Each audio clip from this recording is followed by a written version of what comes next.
প্রিয় ভিউয়ার্স, শখের রাজা শেখ আমারের পক্ষ থেকে দেশে বিদেশে কাছে এবং দূরে থেকে যে সকল ভাই বোন বন্ধুরা আমার চ্যানেলের সাথে যুক্ত আছেন, সম্পৃক্ত আছেন, তাদের সকলকে প্রীতি ও শুভেচ্ছা জানিয়ে শুরু করছে আজকের একটি নিত্য নতুন প্রতিবেদন।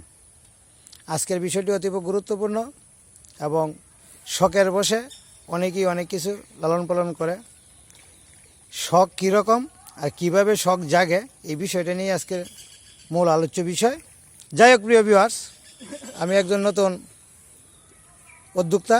সেই নতুন উদ্যোক্তা হিসেবে যদি কারো আমার কথাগুলি ভালো লেগে থাকে এবং জানার কিছু থাকে, অবশ্যই একটা সাবস্ক্রাইব করে রাখবেন, লাইক কমেন্ট করবেন এবং কমেন্টে আপনাদের মতামত জানাবেন। আর যারা সাবস্ক্রাইব করে রাখবেন, এর কারণটা হচ্ছে নিত্য নতুন ভিডিও সাথে সাথে আপলোড পাওয়ার জন্যই সাবস্ক্রাইব করার বিশেষ কারণ। যাই হোক প্রিয় ভিউয়ার্স, মূল বিষয়ে আসা যাক। প্রত্যেকটা প্রাণী কোনো না কোনো উপায়ে সুখের জীবনযাপন করে, আর কোনো প্রাণী কষ্টে জীবনযাপন করে। আসলে ওই প্রাণীটা জন্মের সময় উপরওয়ালা লিখে থাকে কে কোথায় থাকবে, কি খাবে, কিভাবে চলবে। আজকের মূল আলোচ্য বিষয় আমার কামারের এই 4টা হাঁস। আমি মনে করি যে ওই হাঁসগুলি আসলে খুব ভাগ্যবান। কীরকম ভাগ্যবান ঠিক আমি জানি না, তবে আমার ধারণা এরকমই। যেমন এই 4টা হাঁস আজকে উপজেলা চত্বরে চলে আসছে। এই যে এটা হলো উপজেলা বাউন্ডারি, উপজেলার মধ্যেই থাকবে। এটা সরকারিভাবে রক্ষণাবেক্ষণ করা হবে। এর জন্য খাদ্যের প্রয়োজন হবে না, কোনো টেনশন নাই, বিভিন্ন ধরনের খাবার খাবে। এটা হলো উপজেলা চত্বর। খাদ্যের কোনো ঘাটতি হবে না, যত্নের কোনো ঘাটতি হবে না। মানুষ তো 1000 হাঁসের জন্য একজন লোক তদারকি করেন। হয়তো এই হাঁসগুলি ভাগ্যবান, এই হাঁসগুলির জন্য সবাই তদারকি করবে, ভালোবাসবে, উপজেলা চত্বরে ঘুরে বেড়াবে, সবাই দেখবে, ছবি তুলবে, ভিডিও করবে। দেখার একটা জিনিস, ভালো একটা জিনিস। যাই হোক, কে কখন কোথায় যায়, কিভাবে যায়, সব উপরওয়ালার নির্দেশ ছাড়া কেউ কোনো দিন এক পাও চলতে পারে না। যেমন উপরওয়ালার ইশারা ছাড়া গাছের একটা পাতাও নড়ে না। সুতরাং ওনার উপর অর্থাৎ সৃষ্টিকর্তার উপর বিশ্বাস, ভরসা এবং ভালোবাসা অবশ্যই রাখতে হবে এবং ওনাকে সম্মান সর্বক্ষণেই প্রদান করতে হবে। এই হাঁসগুলি হয়তোবা আমার কামারের জন্য খুবই ভাগ্যবান। আরও 10টা হাঁস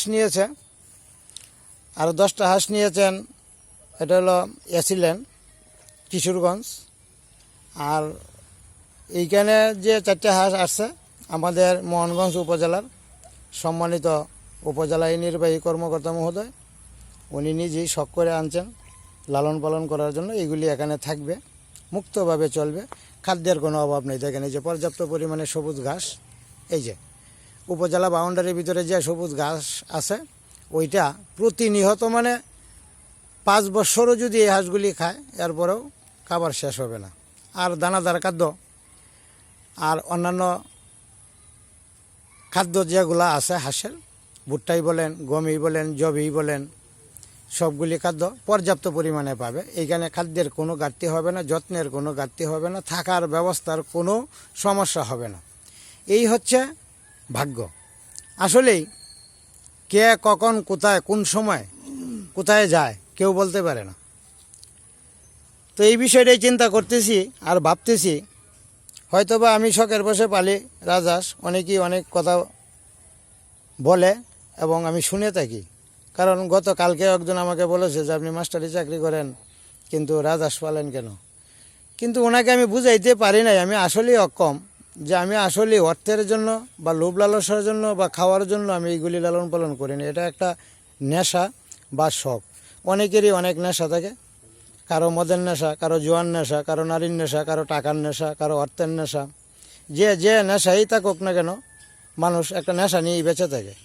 আমি একটা নেশা নিয়ে বেঁচে থাকি, জীবজন্তু লালন পালন করা, শখের বসি আমি। এইটাই হলো আমার সবচেয়ে বড় নেশা। যাই হোক, এই নেশাটাকে যারা নিন্দা করে বা খারাপ ভাবে, আমি মনে করবো আসলে খারাপ না। আপনারাও এই সেক্টরে আসেন, ভালোবাসেন জীবকে ভালোবাসলে আপনার আত্মার একটা শান্তি বা তৃপ্তি আসবে।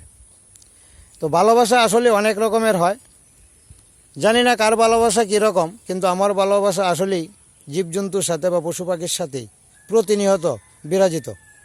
যাই হোক, কথা বলতে বলতে অনেক কথাই বলে ফেললাম। আমার এই হাঁসগুলি আজকে উপজেলা চত্বরে আসছে।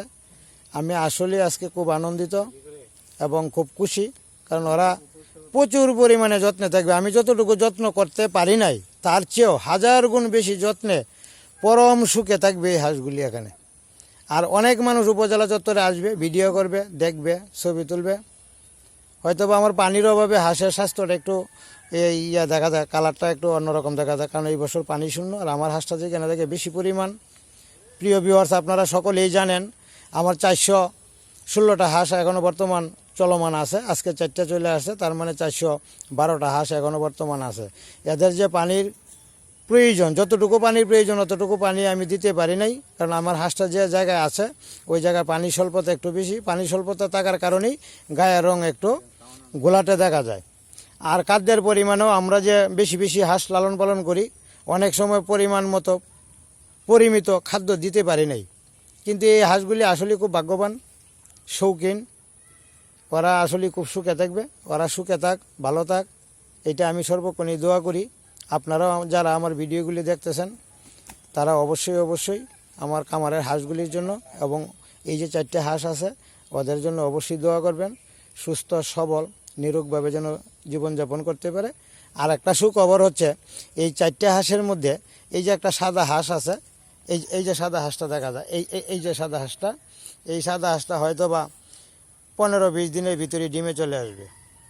ওর ওজন হয়ে গেছে, নিচে অনেকটা ভার, গলার টোন অনেকটা ছোটো, আর ভার স্থিরভাবে চলাফেরা করে। এই যে কচু গাছটার সাথে যে হাঁসটা, ওই হাঁসটা বোধহয় ডিমে চলে আসবে। ওই 3টা হাঁসই পুরানা হাঁসি। ওরা এই বছর 3বার ডিম দেওয়ার সম্ভাবনা আছে। 2বার তো কমন দিবে, যেহেতু পুরান হাঁস 2বার দিবে, 3বারও দিতে পারে। আর এইখানে যে যত্ন পাবে, খাদ্য পাবে, অবশ্যই অবশ্যই 3বার ডিমে আসবে। 3বার যদি ডিমে আসে, হয়তো বা আগামী বছর এই উপজেলা চত্বর রাজহাঁসের একটা ছোট্ট বাগান হয়ে যাবে। তো সকলের কাছেই দোয়া কামনা করি এই সুন্দর বাগান সুষ্ঠু সুন্দরভাবে ফুটে উঠুক। ধন্যবাদ সবাইকে, ভালো থাকবেন, সুস্থ থাকবেন।